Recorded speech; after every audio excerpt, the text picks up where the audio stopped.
অবৈধভাবে ভারতে অনুপ্রবেশের অভিযোগে 2 ভারতীয় সহ মোট 8 জনকে গ্রেপ্তার করল বাগদা থানার পুলিশ।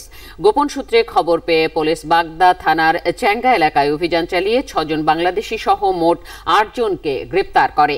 বনগাঁ মহকুমা আদালতে অভিযুক্তদের তোলা হলে বিচারপতি 8 জনকেই 14 দিনের জেল হেফাজতের নির্দেশ দিয়েছেন।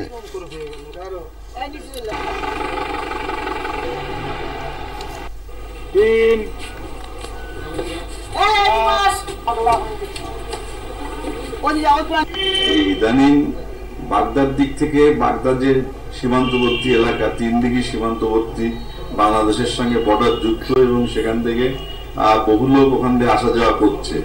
সেই পরিপ্রেক্ষিতে বাগদা থানার পুলিশ বিশেষ রেড অভিযান চালাচ্ছে, এবং প্লেন ক্লথের যারা সিভিক পুলিশ আছে এবং অন্যান্য পুলিশ অফিসাররা আছে, তারা মিলে এই অভিযানগুলো চালাচ্ছে। এবং চালানোর পরিপ্রেক্ষিতে পুলিশ 7 জনকে মোট গ্রেপ্তার করে, এবং তার মধ্যে ড্রাইভার আর 7 জন, তার মধ্যে মহিলা আসামি বেশি, এবং তাদের বিরুদ্ধে 14 ফরেনার্স অ্যাক্টে তাদের বিরুদ্ধে মামলা হয়েছে। এবং অন্য যে 2 জন আসামি আছে যারা ইন্ডিয়ান টাউট এবং একজন গাড়ির ড্রাইভার পুরুষ, তারা 2 জন, এবং তাদের বিরুদ্ধে 14C ধারায় অভিযোগ করা হয়েছে। এবং শুভমাত্র বাগদা থানার পুলিশ এই এফআইআরটা স্টার্ট করে, এবং স্টার্টটা করে তারা আজকে বনগাঁ লানেট এসএসএম কোর্টে প্রডিউস করে। লানেট কোর্ট তাদের সমস্ত দিক বিবেচনা করে 14 দিন জেল হেফাজতের নির্দেশ দিয়েছেন।